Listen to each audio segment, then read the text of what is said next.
Hello বন্ধুরা, আমি সুমি আর তোমরা সবাই দেখছো শুভ সুমি লাইফস্টাইল। সবাই জানো আজকে হচ্ছে শুভ রথযাত্রা। তো প্রথমেই জানে শুভ রথযাত্রা আন্তরিক প্রীতি ও শুভেচ্ছা। তো আজ থেকে আমাদের দুর্গার আগমন শুরু হয়ে গেছে, মা দুর্গা আসতে চলেছে। তো প্রত্যেকটা রথযাত্রাতে মানে সব জায়গায় অল্প ছোট বড় মেলা বসে, আমাদের এখানেও কিন্তু তার ব্যতিক্রম নয়। আমাদের এখানেও 3 জায়গায় বলো বা 4 জায়গায় অনেক জায়গায় মেলা বসে। তো আমরা আজকে যাবো হচ্ছে সেইখানেই মেলাতে। তো ওখানে একটা মন্দির আছে যেখানে পুজো হয় এবং অনেক বড় করে মেলা বসে। আর এই যে আমি সেই জন্য রেডি হয়ে গেছি।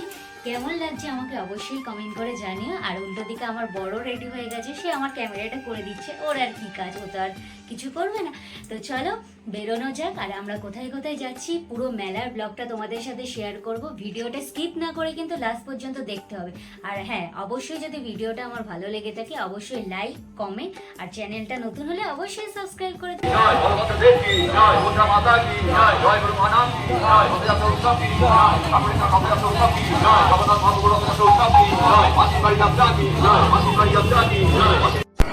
বিকেলবেলা আমরা সাথে সাথে চলে গেছিলাম, আমাদের এখানে রথ আসছিল মেন রাস্তার ওপর দিয়ে, সেটা দেখার জন্য। তো আমাদের এখানে নিগমানন্দ আশ্রম আছে, সেই আশ্রম থেকে রথ বের হয় প্রত্যেক বছর।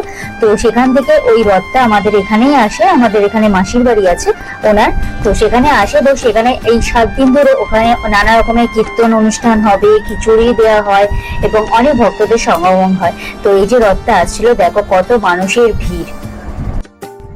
রথের দড়ি টানতে মুখিয়ে থাকে সবাই, নারী থেকে পুরুষ, বৃদ্ধ থেকে শিশু নির্বিশেষে। আমরাও তার ব্যতিক্রম নই, তাই জন্য আমরাও চলে গেছিলাম ওই যে দেখা যাচ্ছে রথ, সেইটা দেখতে এবং সেই রথের দড়ি টেনে পুণ্য অর্জন করতে।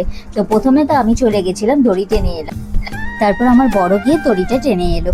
তো এই যে দেখতেই পাচ্ছ তোমরা, পরপর 2টো রথ আমাদের এখানে আসছিল, 2টো আশ্রমের রথ একসাথেই বেরিয়েছিল। তো কি কত মানুষের ভিড় এখানে দেখা যাচ্ছিল, তোমরা দেখতেই পারছো।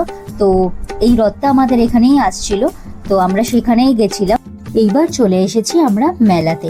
প্রতি বছর আষাঢ় মাসে জগন্নাথ দেব, বলরাম আর সুভদ্রাকে রথে আরোহণ করিয়ে শুরু হয় এই রথযাত্রা। কল্যাণের রথতলা ময়দানে হাজার হাজার মানুষ জড়ো হন এই মেলাতে।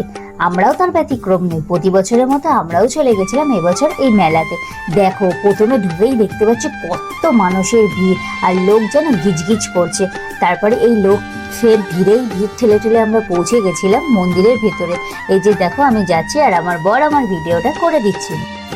এই যে দেখো মন্দিরটা দূর থেকে কি সুন্দরই না লাগছে। প্রত্যেক বছরই এই মন্দিরটাকে রং করা হয় এবং সুন্দরভাবে সাজানো হয়। এবছরও তার ব্যতিক্রম নয়, সুন্দর করেই সাজানো হয়েছে। এবার আসি মন্দিরের কথা।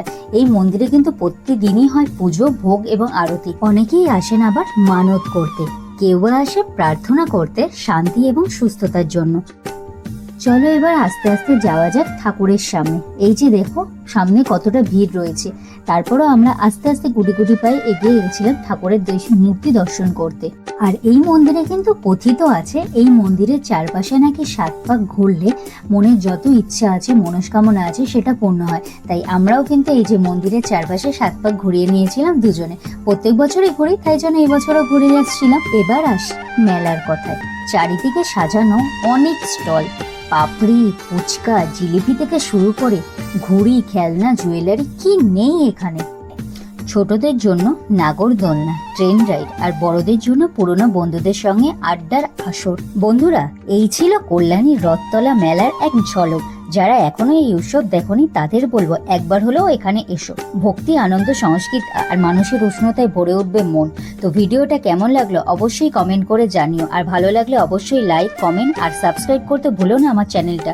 তো চলো দেখা হবে আবার পরের ব্লগে। চলো টাটা, বাই বাই।